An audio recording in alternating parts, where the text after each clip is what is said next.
True Techno Gamer here. Man, I know it's been a while. There's a lot going on. It's been a crazy time. Summer flew by. It was crazy hectic for me. But first, let me just say I appreciate you guys. I've been getting more comments. I've been getting more subscribers. I think my channel is finally kind of crossing over the YouTube SEO threshold. So it is coming up in some searches apparently, and I'm getting a lot more people getting traction. Videos are getting hundreds of views. Several videos got thousands of views. So I appreciate it. It motivates me, and I want to keep this going best I can. So let's keep it going, man. If you haven't already, if you're watching this, like, subscribe to the channel. Please comment, talk to me. I think if you left a comment, I almost always respond and try to respond and reply to it. So keep the love flowing. I appreciate you. Now, for this video, I want to just talk about what next gen means to me for games. It's kind of come up. I've seen some forum discussions, and I've had some discussions as well with some people. We're 2 years into this new gen cycle. We're seeing a lot of old games running on old engines. We're seeing a lot of cross-generational titles, meaning games coming out for PS4 and Xbox One as well as the new consoles.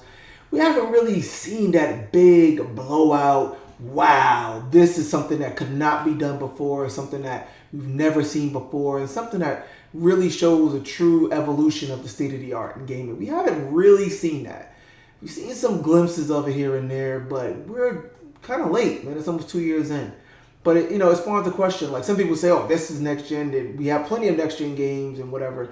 What does next gen really mean? I have a pretty clear opinion about this in terms of what it means to me. So I'm going to talk about that, share that with you guys after the intro.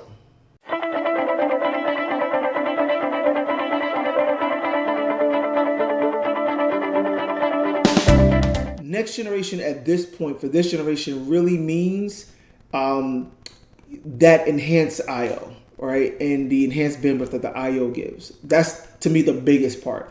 If you go back to the Mark Cerny talk, Road to PS5, it's probably the best kind of explanation and example that we still have to this day of what the technology and the PS5 specifically brings, but a lot of that also is in the Series X, in terms of what that could mean. Right now, we haven't seen it realized really yet, but what it could mean, that level of speed. He talked about, again, removing LOD, level of detail transitions. The UE5 demos that we've seen from Epic, the first one that they showed that was running on a PS5, they showed these, movie quality, super high resolution assets running in the game, right, in full resolution, no LODs. Taken directly to full resolution version. That, to me, next gen is about really leveraging that I/O, that 50 to 100 times increase in I/O speeds. And one way to do that is what Epic was showcasing with the Nanite technology. Just being able to stream in super high res, really, large data sets, right, and assets into the game world, and be able to do that seamlessly. No more LODs. Again, you could always, have the highest, it makes sense to still have some LODs for really far, objects from the camera, of course, but, that's kind of what Nanite handles. It handles the dynamically how to display the necessary triangles, right, as you kind of move through the game world. But the amount of data you can handle can enable that, can enable just super, super detailed, environments and worlds. The other thing about what next gen means to me is really on the CPU side. Gosh, we have been just stunted in terms of the actual simulation of the worlds. We're talking physics. We're talking just world simulation, right? We're talking AI. These are things that the last time we really saw developers push this and the hardware was enabling this was really the PS3, Xbox 360 generation.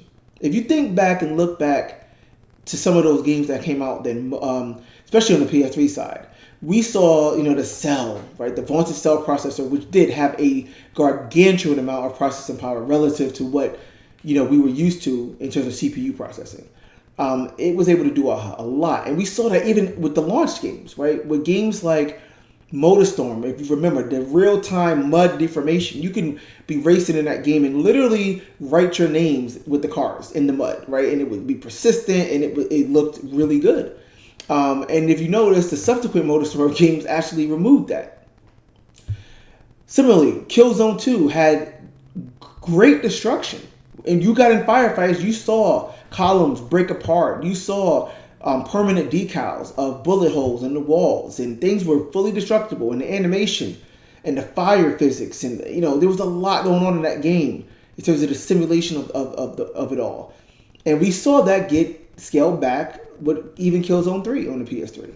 Never mind Killzone Shadowfall later. Think back, Heavenly Sword, man, was a game that not only looked beautiful at the time, but if you guys played that game, there were scenes that literally had hundreds of highly detailed characters on the screen at the same time, where you did not see a frame rate drop at all. That whole thing of scale, right, was a big push around that time. Go back to looking at games like Far Cry 2, what they were, doing with deformation. When you shot through a piece of wood and you shot through the wall, it reacted realistically. You can literally shoot apart the wood in that game. And of course, the fire physics, where you can literally, set a piece of grass on fire here and it would slowly start to melt and burn and spread across the horizon. Like things like that. This was back in 2005, 6, 7, man. We're talking 15 years ago. And then not only have we not really evolved from that, but in many ways we've regressed. Far Cry 3, 4, 5, look back. Look at the, there's a famous video of Far Cry 2 versus Far Cry 5, I think it was. And in terms of like a lot of the physics. And it was horribly regressed. It looked prettier. That's the graphics, that's the GPU part. But the simulation was just way scaled back. So, it's just something that I really, really want to see games push that. Push animation, push AI, push physics again to make the worlds feel more interactive. That's something that's sorely been just stale and stagnant for the last 10 plus years now. There's not a tremendous amount, an overwhelming amount of CPU power right now like it was back with the Cell processor and even in Motion Engine with the PS2. But it is at least a lot more than we had in the PS4 era. So I would like to see some strides moving forward there. So to me, next gen really is about CPU simulation and leveraging the I/O. That's what it's about to me. And I'm looking for games that are really because if you leverage those two things, those will immediately show in with results that are something that will clearly not have been possible with the Xbox One and PS4. The other point here is that hardware isn't really the limiting factor here, right? The reality is that most of the games that we have to play today are built on engines that are nowhere near taxing, what we have today, even before Ada, and arguably even before Ampere, and even for these new gen consoles, PS5 and Series consoles. Look at the games that we're playing. It's so many remasters. It's so many sequels to built on engines that again date back to the 360 and PS3 era. The Assassin's Creed games, by and large, are built on the same engine that powered the first Assassin's Creed. Of course, it's been iterated on, but it's the same engines. Far Cry, I just talked about that. That's the same engine that's been there since Far Cry 3.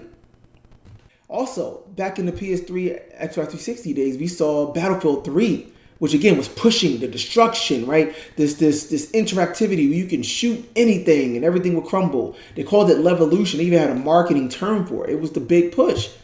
What happened to Levolution in Battlefield 2042, right? Or Battlefield 5, right? It got scaled back, right? They added ray tracing and, again, added, 4K support, but the actual simulation was scaled back.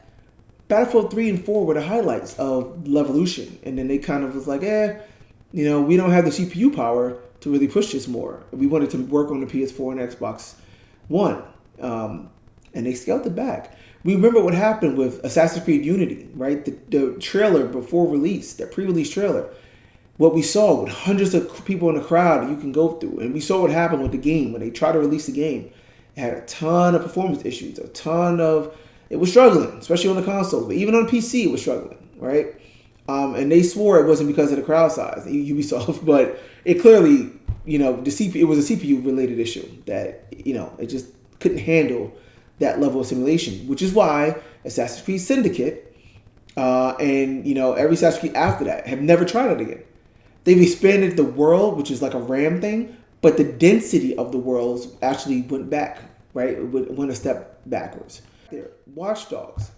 Look at the trailer before they released and what came out, even on the PC, Max, Ultra. The game was scaled back tremendously, and a lot of it was because of the CPU side of things. So the question is, what games available today so far are the best examples of next gen? Do we have any examples of next gen? So I'm going to go with Ratchet& Clank and Returnal as the best overall examples.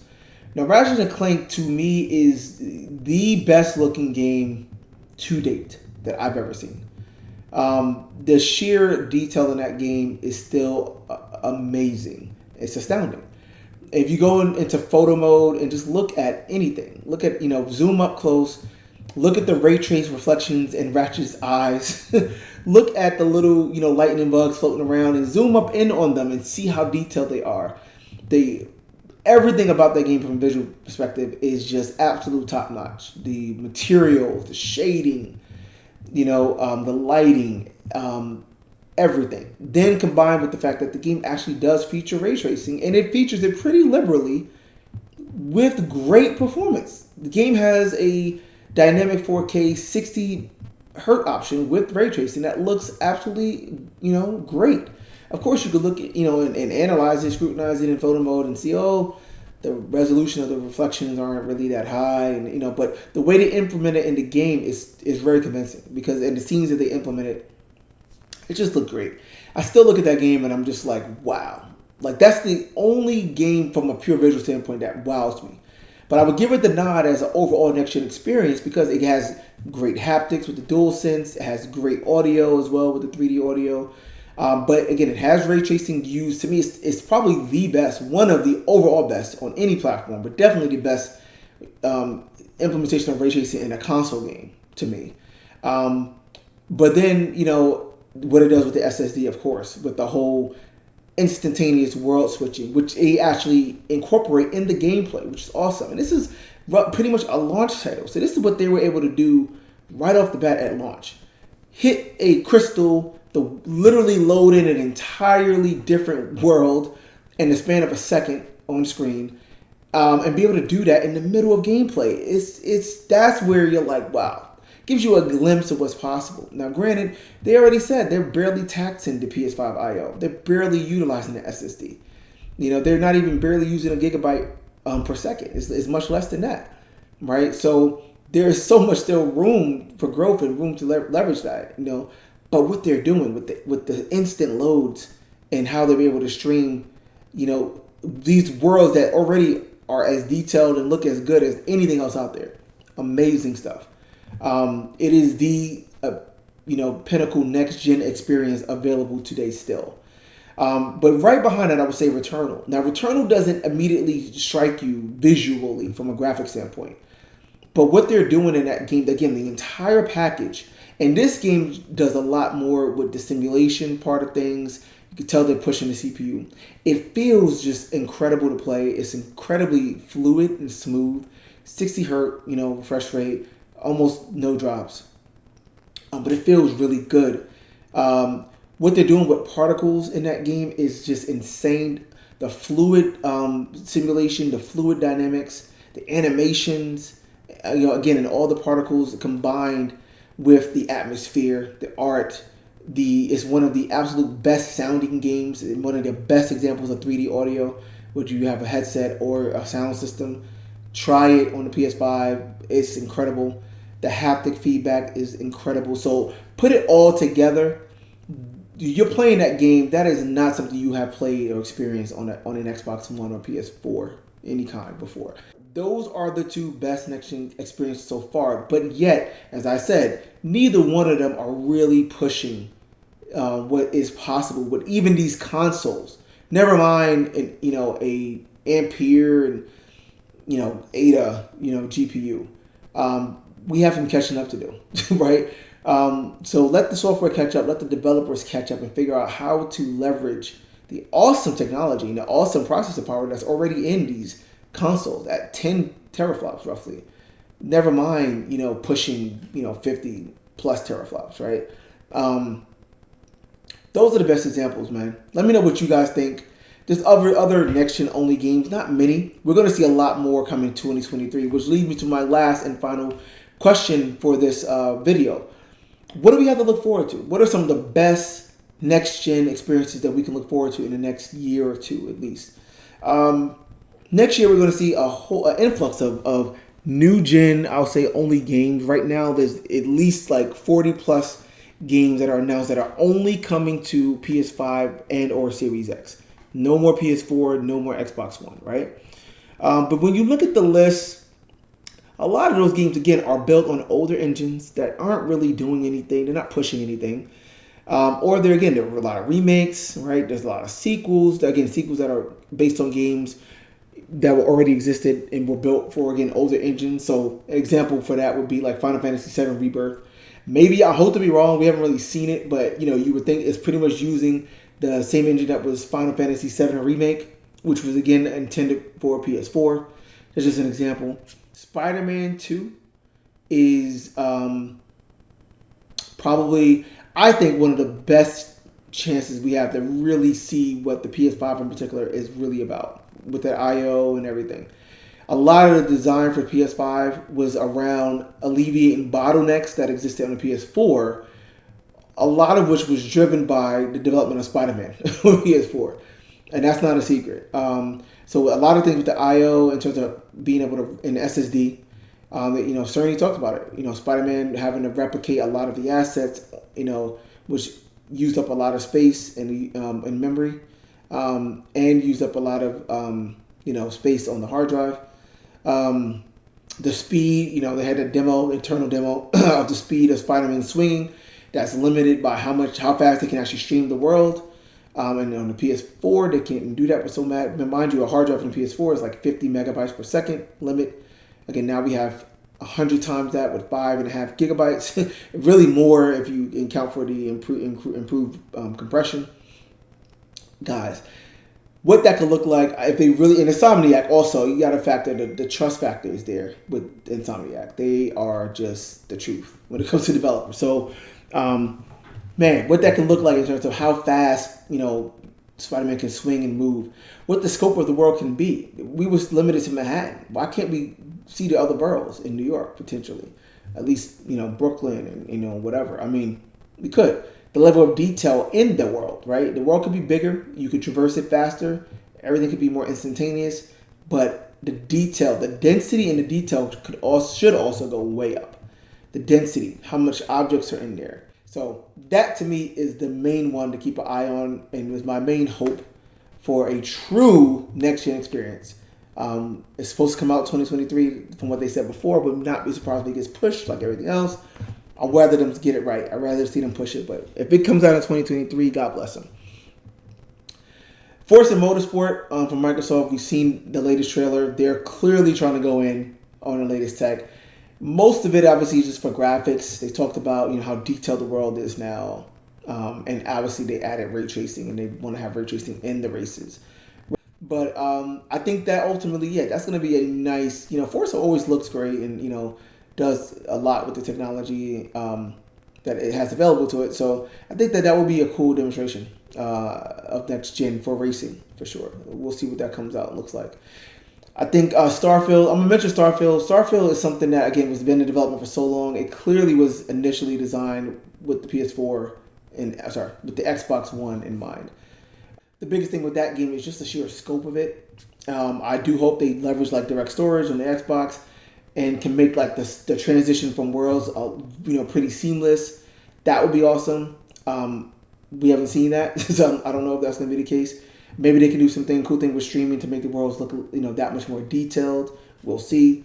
But the scope of it, what they talked about, thousands of planets, etc. Like that's kind of what could be next gen about it. But we'll see. I'll keep that on the radar though. And of course, Hellblade 2, another Microsoft game. of that studio. Hellblade 1 was a great demonstration of UE4. Hellblade 2 is going to be a showpiece for UE5. And what we've seen is super, super cinematic. The character models and the detail in the characters look great. A lot of the effects, like fire and stuff, also look really good. We haven't seen a whole lot. We haven't seen real gameplay yet. But I think it will be a showpiece. I don't know what they're really going to be doing different from a CPU standpoint, or how they're going to maybe use the SSD more. We shall see, but the game definitely looks the part. It looks like something above and beyond what we would have seen on last gen. So I will keep an eye on that as well. Now, that's what I think. Again, there's a lot of other new gen only games. A lot of it, again, is just about pretty visuals. Could be some great games in it, don't get me wrong, but these are the ones I think will really start to show different things. There's a ton of games that's unannounced also, guys, by the way, from third party and first party. We're going to hear about a lot more games, and we're going to see a lot more, and again, a lot of those are going to be pushing some new boundaries for sure. So this is just what we know of now. This is just kind of my take. What do you guys think? What games are you looking forward to most? What games available now appear most next gen to you, and why? I gave my reasons. I gave my take. That's all for me for this video. Appreciate you if you made it to this far. Again, like, subscribe, comment. I want to hear from you. I do respond. I do hear them. I do see the comments. So keep them coming. Till next one, guys. Thanks a lot.